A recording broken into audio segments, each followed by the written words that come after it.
Marcos, o capítulo 2. Vamos ler a partir do primeiro versículo até o 12.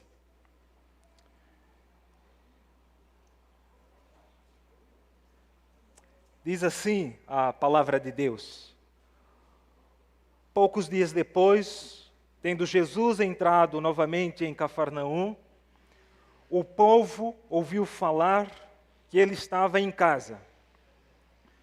Então muita gente se reuniu ali, de forma que não havia lugar nem mesmo junto à porta. E ele lhes pregava a palavra. Vieram alguns homens trazendo-lhe um paralítico, carregado por 4 deles. Não podendo levá-lo até Jesus, por causa da multidão, removeram parte da cobertura do lugar onde Jesus estava e, pela abertura no teto, baixaram a maca em que estava deitado o paralítico. Vendo a fé que eles tinham, Jesus disse ao paralítico: Filho, os teus pecados estão perdoados. Estavam sentados ali alguns mestres da lei, raciocinavam em seu íntimo: por que esse homem fala assim? Está blasfemando. Quem pode perdoar pecados a não ser somente Deus? Jesus percebeu logo em seu espírito que era isso que eles estavam pensando e lhes disse: porque vocês estão remoendo essas coisas em seu coração? Que é mais fácil dizer ao paralítico: os teus pecados estão perdoados, ou levante-se, pegue a sua maca e ande. Mas para que vocês saibam que o Filho do Homem tem na terra autoridade para perdoar pecados, disse ao paralítico: eu lhe digo, levante-se, pegue a sua maca e vá para casa. Ele se levantou, pegou a maca e saiu à vista de todos, que atônitos glorificavam a Deus, dizendo: nunca vimos nada igual. Deus nosso Pai, nós pedimos a Tua graça sobre nós. Assim como cantamos, como louvamos, acreditamos que o Senhor é a cura. Acreditamos que de Ti recebemos o verdadeiro perdão. O perdão que nos é oferecido por Cristo Jesus. E nessa noite oramos e pedimos que o Teu Espírito possa nos conduzir a toda a verdade. Que o Senhor possa falar suavemente aos nossos corações. E que acima de qualquer coisa, o Senhor possa receber a honra, a glória e o louvor. Oramos assim, em nome de Jesus Cristo. Amém. Marcos, o capítulo 1, versículo 21 a 34. Marcos, o capítulo 1, versículo 34 a 45. Marcos 2, versículo 1 a 12. Tem em comum o fato de apresentarem para nós, ou de narrarem, de forma tão objetiva, de forma tão clara, história de pessoas, homens e mulheres, cujo nome é omitido, por qual motivo nós não sabemos, mas que representam de alguma maneira, de alguma forma, aquelas pessoas pelas quais o reino de Deus veio. Pecadores, endemoniados, doentes. Pessoas que eram completamente rejeitadas pela sociedade, pessoas que eram rejeitadas pela religião, que, no entanto, agora no encontro com Jesus, veem as suas vidas tocadas pelo poder, tocadas pelo amor curador de Deus. Marco diz que Jesus entra em cena, toma conta da situação e com uma autoridade singular, uma autoridade única, passa a dizer para essas pessoas qual é a vontade de Deus e como o reino de Deus havia chegado.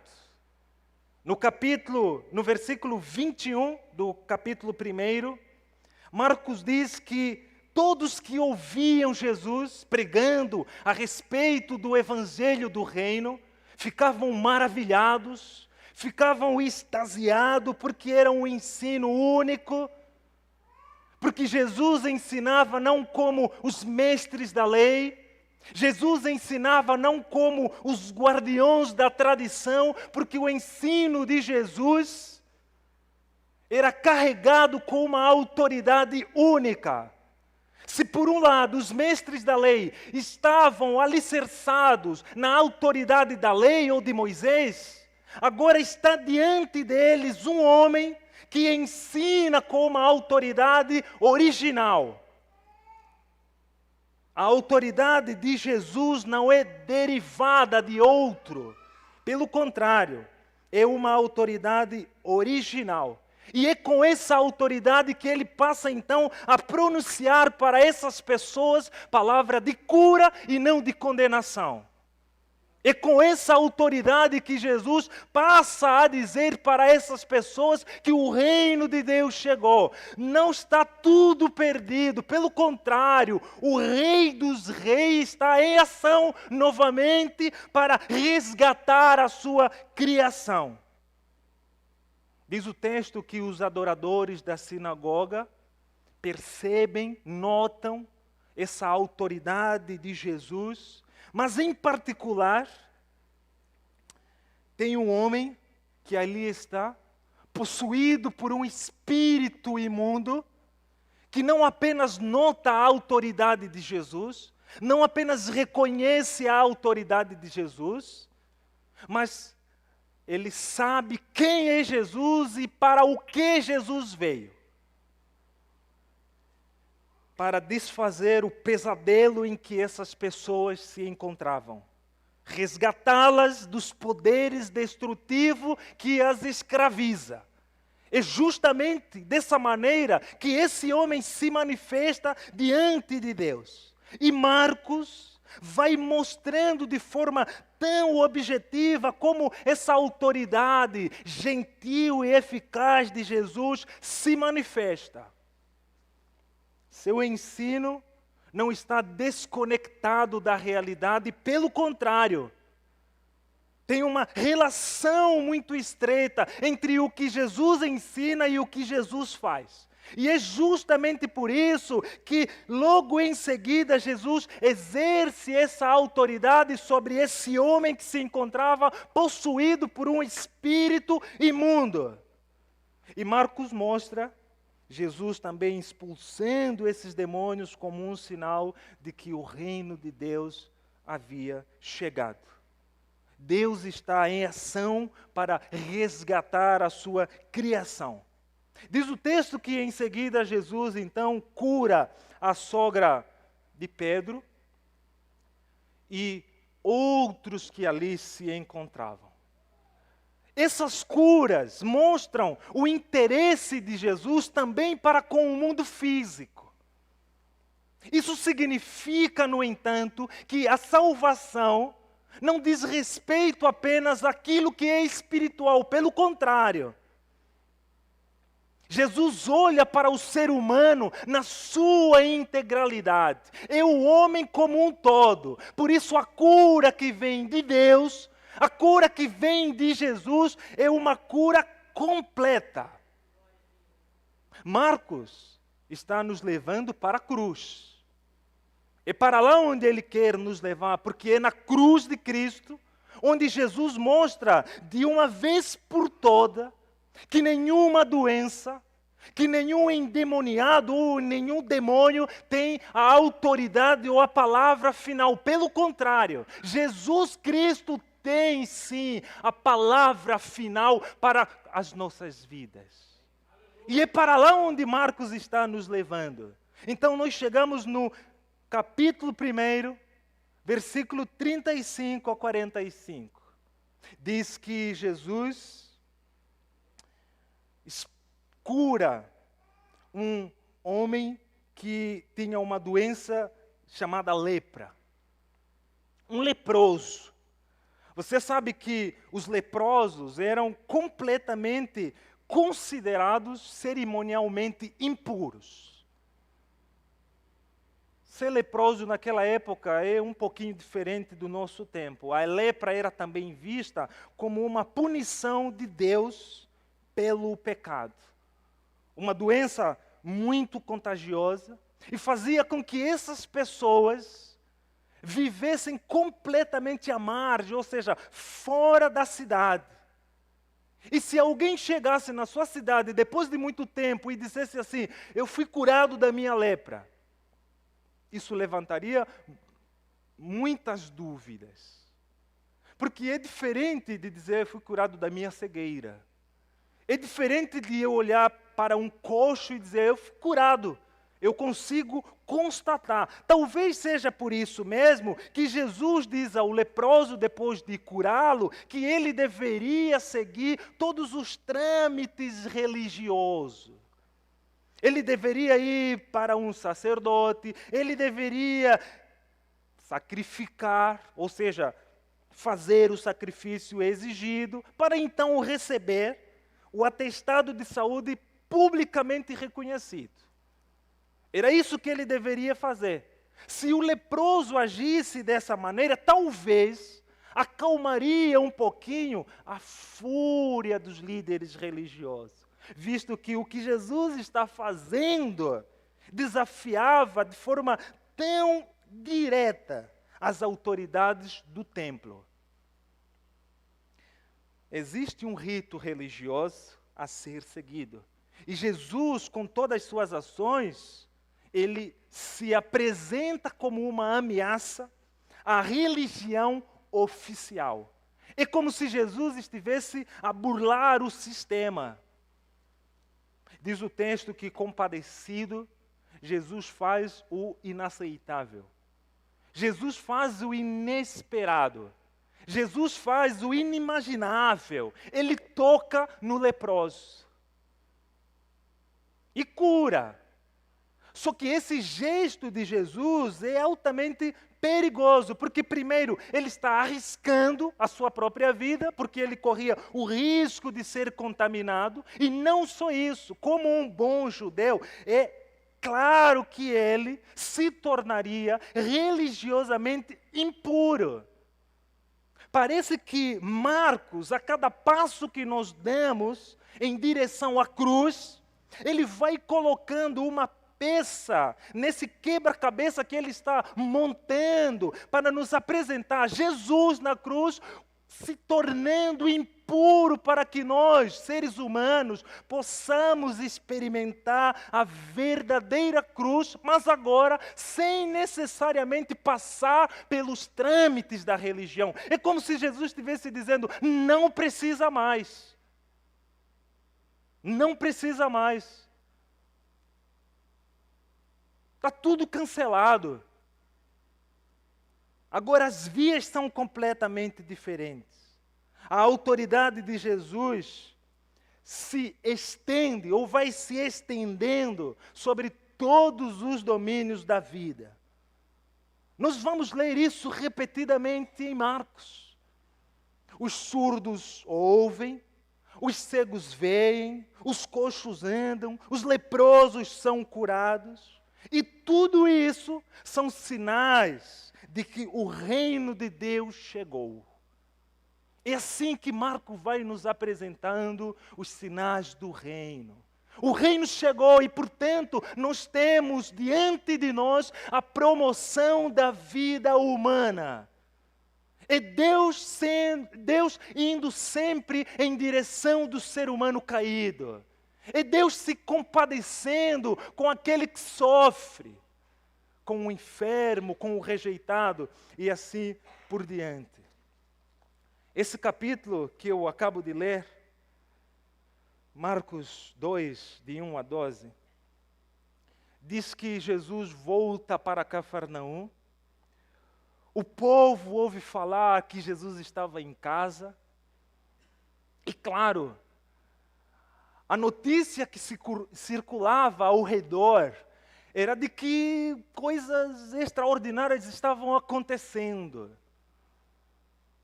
Muitos doentes estavam sendo curados. Aquele homem estava falando coisas que nós nunca ouvimos. E fala de um jeito muito singular. E o jeito que ele fala não fica apenas nas nossas cabeças, entra no nosso coração.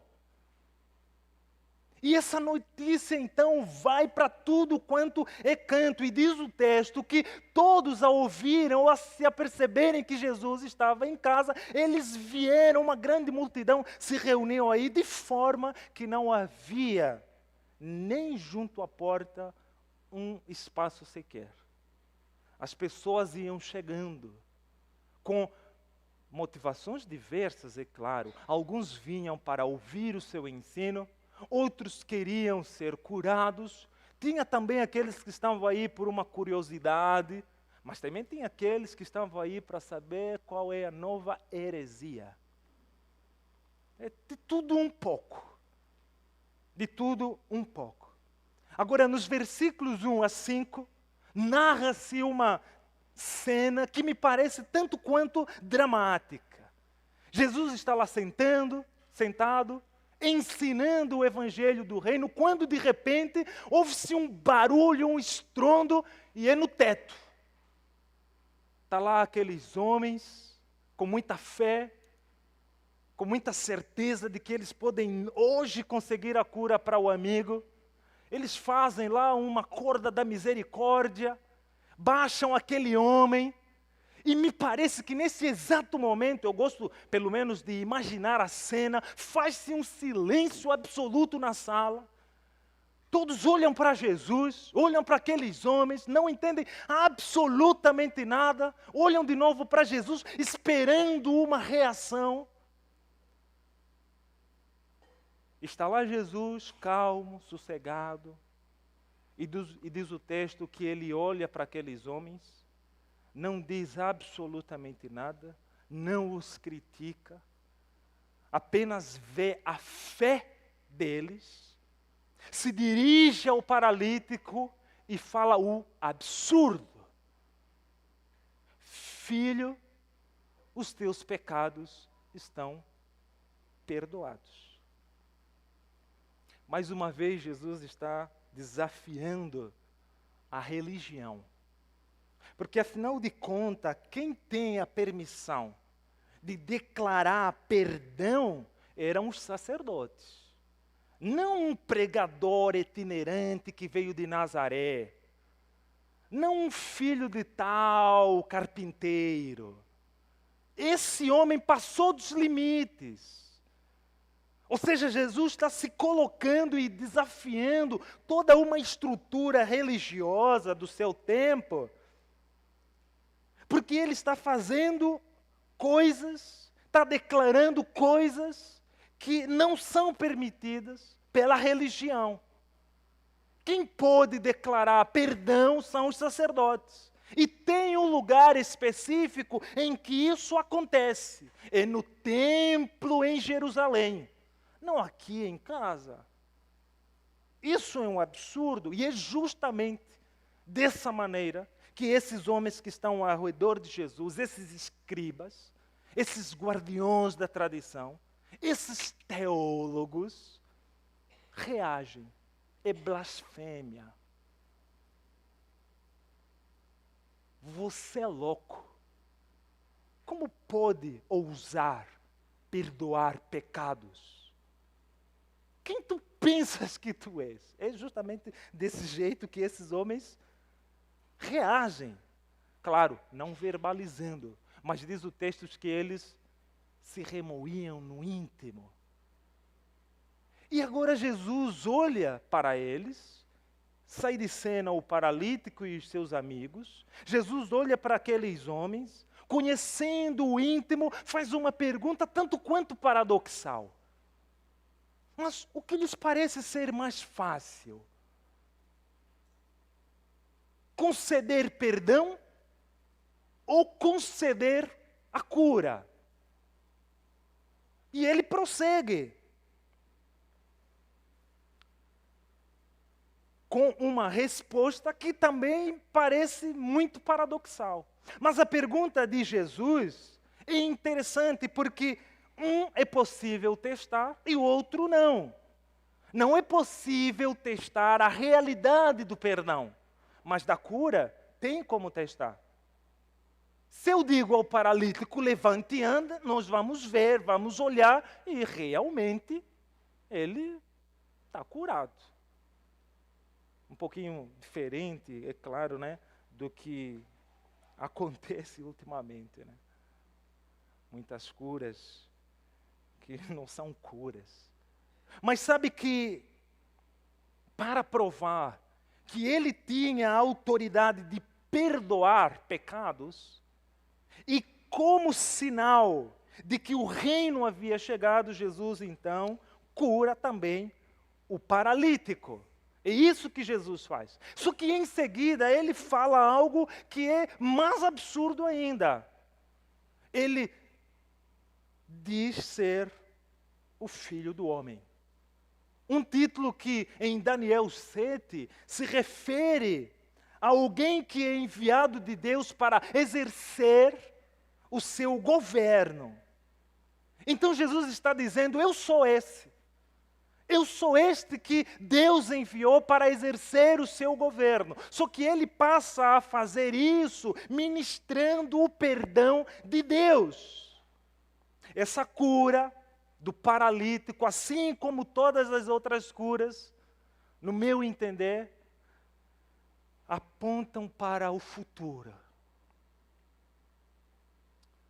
Apontam para a vida que fluiria de forma completa da ressurreição. Mas vida essa que em Jesus se antecipa e Jesus passa então a partilhar com aqueles que acreditam em Jesus. Pecado, perdão e cura. Pecado, perdão e cura. Acredito, de alguma maneira, resumir o Evangelho. Normalmente, quando nós pensamos em pecado, facilmente nós associamos pecado às coisas mais que fazemos. Mentir, roubar, sonegar imposto, gritar com o esposo, com a esposa, e assim por diante. Mas eu gosto do que C.S. Lewis fala no seu livro Cristianismo Puro e Simples. Ele diz que tudo isso, na verdade, todos esses vícios resultam de o grande pecado. Ou seja, o mal supremo. E qual é o mal supremo? É o orgulho.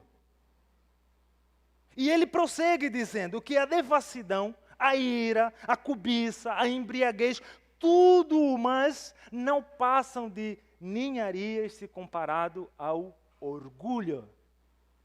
Por isso é que às vezes você até consegue conviver com um cara que mente, ou com uma cara que mente. Mas com um orgulhoso,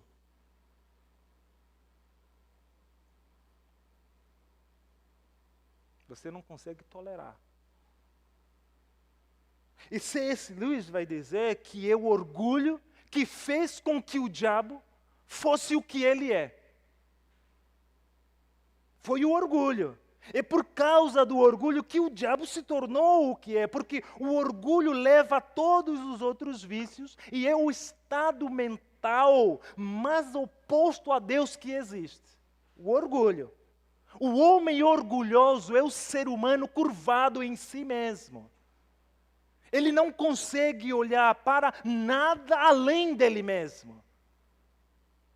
Ele não consegue olhar para Deus como seu Criador e também não consegue olhar para o seu próximo. Não só isso, o homem orgulhoso não tem Deus como sendo o paradigma pela qual ele deriva a sua concepção de certo e errado. Pelo contrário, ele mesmo passa a ser o seu paradigma.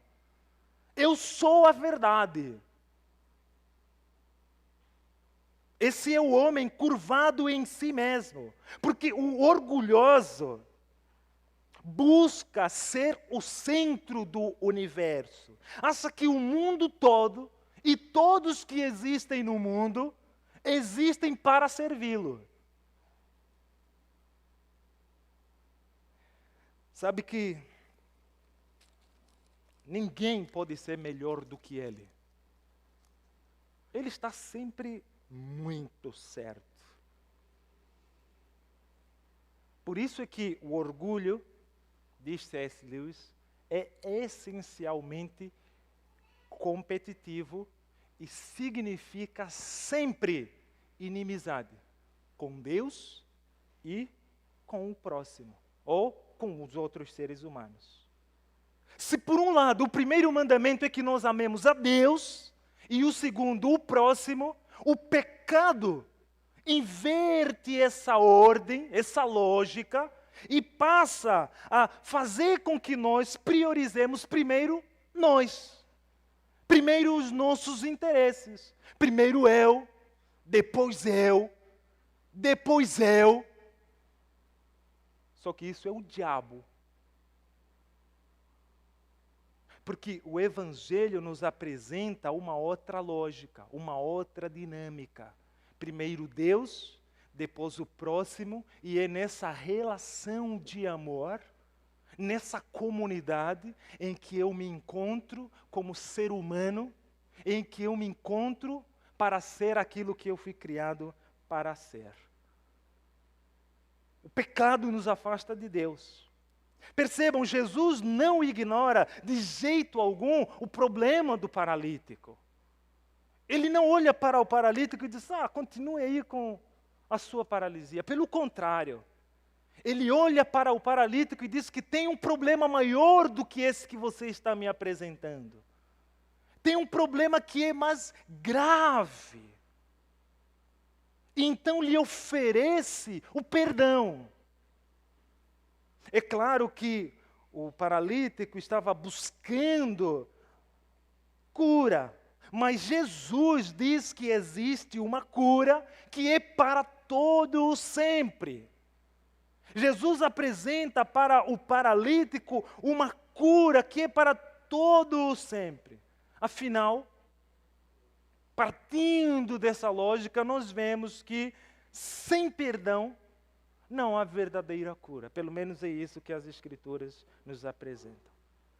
E só experimenta essa cura, só experimenta esse perdão oferecido por Jesus Cristo aqueles que diante de Deus reconhecem o quão orgulhosos são e que precisam, necessitam de um Salvador e que por eles mesmos é impossível resolver esse grande problema.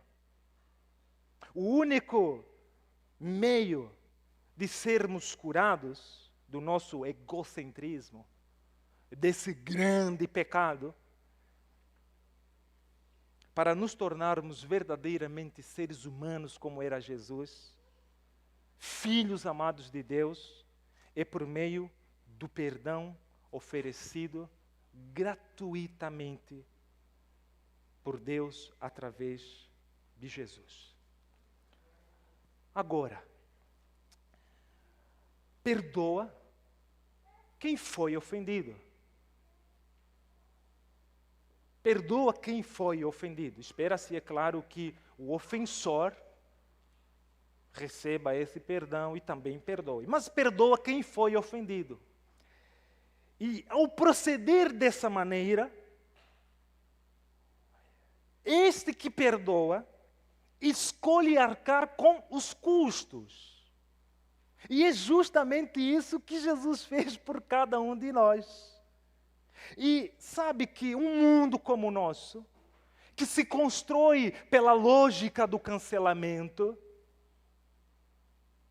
a palavra perdão vai perdendo a sua força e o seu significado. A ideia de perdão vai se tornando cada vez mais impopular.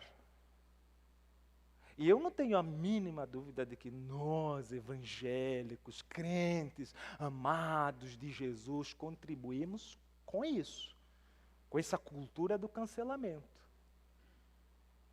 Nós entramos numa onda muito perigosa. Perigosa no sentido de que nós não conseguimos construir uma cultura de conviver pacificamente com aqueles que pensam diferente de nós. Porque aceitar que você pense diferente de mim não significa necessariamente concordar. Só que nós não queremos apenas dizer assim, você pensa diferente de mim, está tudo bem. Não, nós queremos mesmo cancelar. Sabe, às vezes eu fico imaginando se a gente voltasse uns séculos atrás, estivesse naquela época da Inquisição, eu acho que as coisas se repetiriam.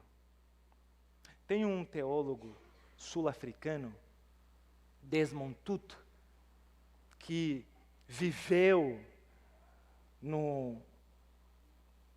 sob o regime do apartheid na África do Sul, um sistema de segregação racial, de forma muito ousada, de forma muito corajosa, ele insistia o tempo todo que sem perdão não existe futuro. Sem perdão não existe futuro. E ele dizia isso para as vítimas desse sistema. Dizia para eles que o caminho para a cura das vossas feridas, das vossas mágoas, é o perdão. E sabe que ele acreditava nisso porque ele tinha como paradigma Jesus. Jesus Cristo, que na cruz do Calvário, vivenciando uma injustiça, sendo vítima de um sistema corrupto, em um momento de sofrimento e opressão, o que ele ora? Pai, perdoa-lhes. Não é tão fácil assim como nós imaginamos. E conclui então Desmond Tutu.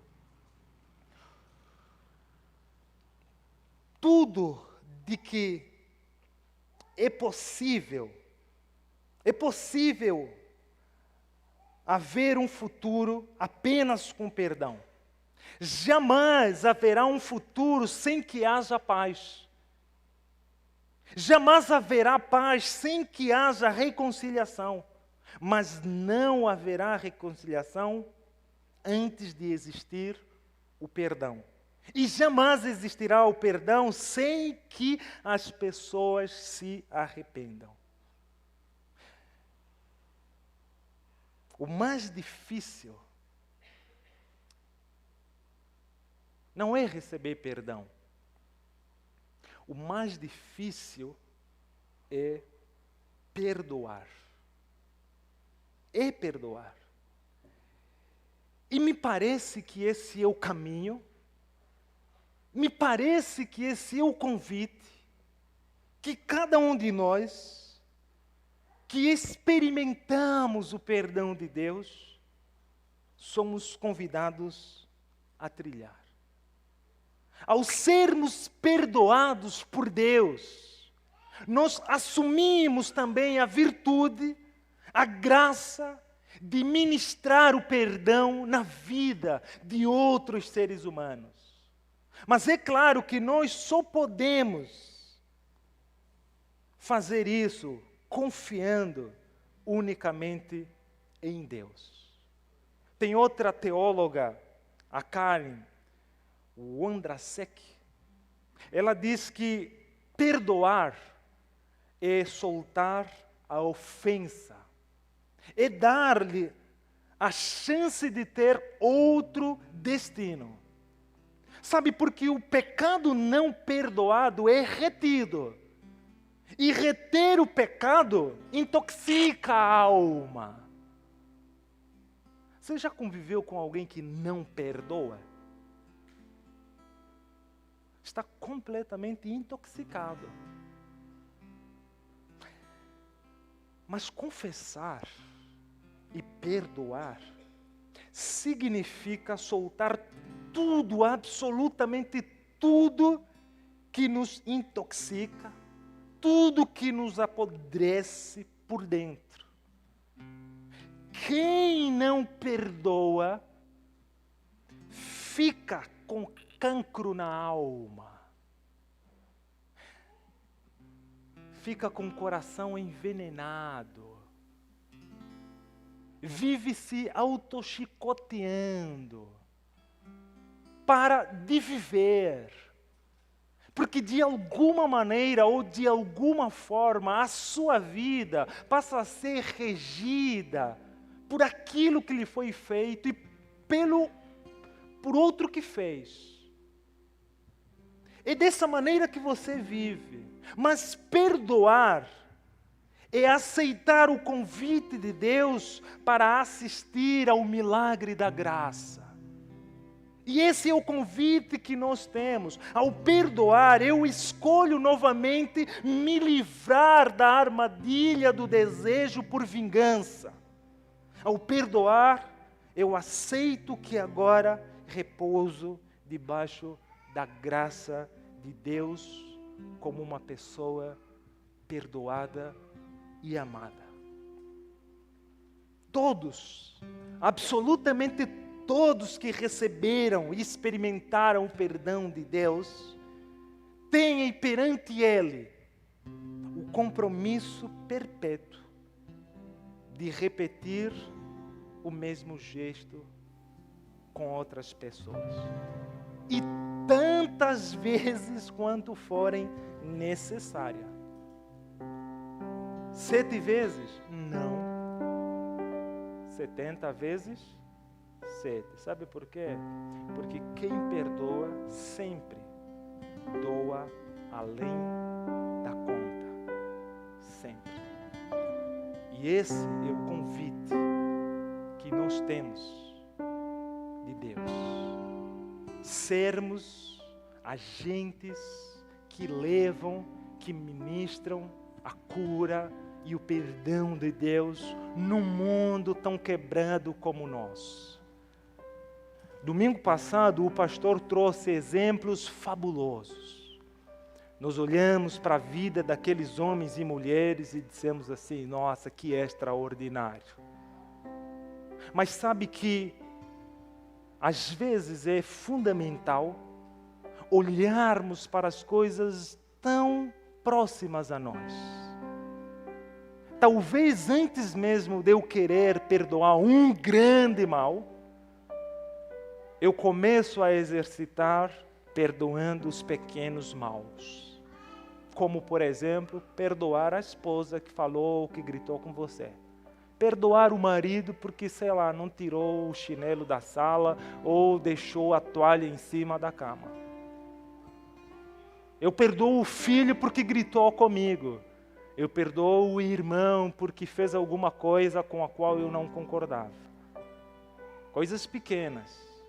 Antes mesmo de nós querermos olhar para as coisas grandes. Mas esse é o caminho. Esse é o caminho que eu e você somos convidados a trilhar. E agindo dessa maneira, é claro que nós estaríamos vencendo o mal pelo bem. Estaríamos nos livrando de nos tornarmos parecidos com aqueles que fazem o mal conosco. O convite de Jesus, nessa mensagem do reino, é que nós temos cura, temos perdão. O barco está sob controle. Deus em Jesus entrou em ação e nos convida para sermos uma comunidade que num mundo como o nosso, tão quebrado, tão cheio de ódio, tão cheio de cancelamentos, a ministrar o perdão. Perdão para o nosso filho, perdão para o nosso marido, perdão para a nossa mãe, perdão para os nossos amigos, e assim Deus vai construindo em nós um coração perdoador. Quero lhe convidar a se colocar em pé. Nós vamos cantar essa música e no final eu gostaria de orar com você. Que Deus nos ajude e que nós possamos sim experimentar esse perdão, essa cura que vem unicamente de Jesus, nosso bom Pai, que gratuitamente nos perdoa. Nos perdoa. E essa é a minha oração já começando, que você possa sair daqui sabendo que você é perdoado. Você é perdoado. E, portanto, você é convidado a ser instrumento de Deus para ministrar o perdão na vida de outras pessoas.